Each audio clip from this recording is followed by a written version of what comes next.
So solutions and solubility worksheet, we'll work through this rather quickly. First question's on molarity. I didn't put just the standard little how many litres of this, blah, blah, blah, on the worksheet because you can probably work those out yourself. But I thought it was worthwhile having a dilution species, what volume of concentrated sulfuric acid. So we got a concentration, we need a volume required to prepare 2.5 litres of a more dilute solution. Therefore, what we're going to do is we're going to dilute the concentrated to make this new solution. The important thing in dilutions is that the number of moles is constant. So for our first solution, the molarity times the volume is the number of moles. Second solution, molarity times the volume is the number of moles. And because all we're doing is we're adding solvent to this, the number of moles are equal before and after. So throw in some values here. We start off with 18 molar, don't know the volume.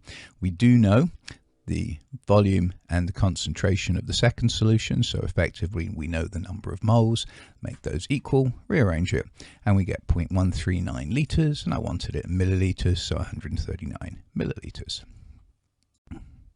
Question 2, nice pretty picture question. Considering following beakers contain aqueous solutions, which of the following concerning these solutions are true? Now, essentially, I'm going to consider that every little dot is not just one dissolved particle, it's a mole of dissolved particles. So, first thing we're going to check is, do A and E have the same molarity? Well, for A, we've got 1, 2, 3, 4, 5, 6 moles divided by 0.25, so that's 24 of our fake molarity. For solution E, we have 6. Again, divided by 0.125, so that's 48, so that's not true. If B and C are combined, the newly formed solution will have twice the concentration of solution A. Well, solution B and C, we got 1, 2, 3, 4, 5, 6. So that's 6 particles. We've got 0.25 litres plus 0.25 litres, so that's 0.5 litres. So 6 divided by 0.5 is 12. So rather than the new solution will have twice the concentration of A, we'll actually have half the concentration of A. So that's not true either. Half the water in solution B is evaporated. New solution have the same concentration as solution C. So half the water of solution B, we've still got 1, 2, 3, 4 particles, but now instead of 250, we'd have 125 or 0.125 litres. So that concentration is 32. We look at solution C, we have 2 particles divided by 0.25, which is 8. So we'll not have the same, we'll have a quarter of it. About A and D have the same molarity? Well, A we already know is 24. D is 3 divided by 0.125, which is, amazingly, 24. So therefore, this is the right answer. And gets a red arrow. Solubility. Like dissolves like, kind of like dissolves kind of like, but unlike does not dissolve unlike. All you have to do for the likes, the kind of like, and the unlike is assign the interparticle forces or the intermolecular forces. So in which question first solute listed more soluble than the second solute? So what we do is we look at the interparticle forces, intermolecular forces. Propanol is an alcohol. It's got hydrogen bonding with some London dispersion, but hydrogen bonding fairly significantly. Propane London dispersion, pentane London dispersion. Thus it is the second one that is more soluble there. Sodium chloride is ionic. Phosphorus trichloride, draw out the Lewis structure, and we'd say it's dipole-dipole because you have that lone pair on the phosphorus. It's actually extremely close to being just non-polar, but heptane regardless is non-polar, so has London dispersion. Dipole-dipole or nearly London dispersion, definitely much closer to London dispersion than ionic, so thus phosphorus triiodide would be more soluble in heptane. Ammonia has hydrogen bonds. CH2F2 is a dipole. It's a polar molecule. That's one of the classic tricks for polar molecules. Don't draw it out planar. Remember, it's a tetrahedron. But regardless, it's got dipole. Ammonia's hydrogen bonding. Water's hydrogen bonding. So ammonia is it. Let's wrap it up. Calcium carbonate or ethanol in water. Calcium carbonate ionic. Ethanol hydrogen bonding, water hydrogen bonding. Hydrogen bondings together should win out, especially when it's a small hydrogen bonding molecule like ethanol, but even more, calcium carbonate is a carbonate. Carbonates are insoluble in water unless the cation is an alkali metal or ammonium. So that's ethanol more soluble in water. So the correct answer, ammonia in water. And so gets a red arrow. Which solvent be better able to dissolve the given solute? So let's see. We assign the IPFs again, like dissolves like, blah, blah, blah, blah, blah. So going through, HCl is polar, water, of course, hydrogen bonding, and hexane, London dispersion. So HCl, I would expect it to be more soluble in water because of these nice extra strong interactions we can have. Methane in water, carbon tetrachloride. This one much more clear cut. Methane non-polar, water hydrogen bonding, carbon tetrachloride, that's CCl4, non-polar, so therefore methane and carbon tetrachloride will be better. So methane will dissolve much better in carbon tetrachloride. Finally, NaCl, ionic, ethanol hydrogen bonding, hexane, London dispersion, ionic much closer to ethanol hydrogen bonding than it is to hexane. And of course we already know that the ionic NaCl, fairly weak ionic bonds because it dissolves quite happily in water, so we should definitely expect it to be more soluble than ethanol. So there we are, there's the underlined answers, no arrows needed here. For each following pairs, predict which substance will be more soluble in water. Of course water has hydrogen bonds, so butane is a alkane, London dispersion. Butanol got that OH hydrogen bonding, therefore butanol will be more soluble in water.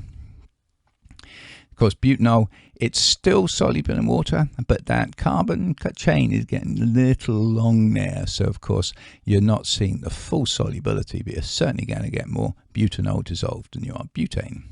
CCl4 as CH2Cl2, this is a bit of a dubious one. There's CCl4, it's got polar bonds, but they all cancel out, so it's London dispersion, CH2Cl2, dipole-dipole. Thus, of the two, we would expect CH2Cl2 to be more soluble, but it's a bit of a tacky one because they're both highly, much closer to being insoluble than soluble. Finally, cyclopentane, draw it out for you, London dispersion, tetrahydrofuran, dipole-dipole, because we've got this polar oxygen there. Thus, of the two, we would expect tetrahydrofuran to be more soluble than cyclopentane, but again, neither of them exactly lighting the world on fire with their solubilities. Following substance most soluble in water, well, of course, water has hydrogen bonds. Ethanol, hydrogen bonds, sodium chloride ionic, calcium chloride ionic, butanol, hydrogen bonds, but a lot of organic-y mess here, and butane, of course, a London dispersion. Now, this is not going to be soluble. All of these three could be, but hydrogen bonds are like hydrogen bonds, so therefore I would say these, off the first top of my head, would be better than these. Comparing the hydrogen bonds, a little bit of organic-y stuff, lots of organic-y stuff. So therefore, this is going to be less soluble than the ethanol. Okay, so ethanol completely mixable, sodium chloride and calcium chloride soluble, but they have limits. Butanol, about, 9% soluble in water. Which of these chlorine-containing compounds most soluble in water? Again, water has hydrogen bonds. HClO4, of course, perchloric acid when it's dissolved up, but here's hydrogen bonding. We've got some hydrogen bonding here, but we've also got tons and tons and tons of London dispersion. So I'm going to say that will be the dominant effect. AgCl is ionic, but it's insoluble. Lead chloride is ionic, but it's insoluble. And CCl4, London dispersion. So thus HClO4, definitely the most hydrogen bonding, the most soluble. And which is most soluble in hexane, just to turn it up a bit. Hexane has a London dispersion. Water hydrogen bonding, Ki ionic, CCl4 London dispersion because it's non-polar. NH3, you've got that nitrogen bonded to hydrogen, so hydrogen bonding. So the one that's London dispersion, CCl4, would be the most soluble in hexane. And we get an arrow, different type of arrow. In which following solutions, interparticle forces between solute and solvent be expected to be stronger than those in the solute alone. So let's have a look at our solutes here. London dispersion, dipole-dipole, NF3, dipole-dipole, ionic, and MgPO4 ionic. In the solution, well, that's London dispersion, that's London dispersion, the solution will be London dispersion. This is ionic, so the solution will be ionic. This is ionic, water has hydrogen bonding, but when you have polar solvent and an ionic solute, you make ion dipole. NF3, dipole-dipole, carbon tetrafluoride is induced dipole or dispersion, so the strongest will be dipole to induced dipole. But CH2O dissolved in water. There's CH2O, there's water with its hydrogen bonds. CH2O on its own, just dipole-dipole, is polar molecule because of this oxygen being slightly negative, but it can't do any hydrogen bonding with itself because these hydrogens are not bonded to an oxygen, nitrogen or fluorine. They're just bonded to a carbon. But when you put them together, you can have this oxygen becomes a hydrogen bond acceptor. The water becomes a hydrogen bond donor because it's its hydrogen that's involved in the hydrogen bond, and thus you can have hydrogen bonding in the solution. So dipole-dipole in the solute, hydrogen bonding in the solution. That's going to be the answer because hydrogen bonds are stronger than dipole-dipole. And then a last question about hydrogen bonding, which does not form hydrogen bonds in the pure state, will form hydrogen bonds when dissolved in water. Well, to get hydrogen bonds between the pure state, the compound has to contain hydrogen bonded to nitrogen, fluorine or oxygen. So therefore A, B, C and E all have hydrogen bonds when they're just pure. However, this one here, dimethyl ether or methyl methoxide is methoxymethane, excuse me. This oxygen is definitely slightly negative, but there's no hydrogens in this molecule that it can bond to make hydrogen bonds. But dissolve it in water, it can act as a hydrogen bond acceptor, the water a hydrogen bond donor. Let's just quickly go through here. All of those have hydrogen bonds in the pure state. In solution, however, oxygen slightly negative. It can therefore accept a hydrogen bond from a water. And which compounds arranged in order of increase in solubility in water? Again, water has hydrogen bonding, so we want as close as possible to hydrogen bonding. Knowing ionic things, certain ionic things do dissolve in water. So we got ionic, London dispersion because of dipole-dipole because it's polar molecule, and London dispersion. So therefore these are actually in decreasing solubility. CCl4, London dispersion, CHCl3, dipole-dipole, NaNO3 ionic, and that looks good. Okay, London dispersion worst, ionic most, that looks pretty good, but we should always check the others. CH3OH, methanol, hydrogen bonding, dipole-dipole hydrogen bondings, not going to be less soluble in water than a dipole-dipole.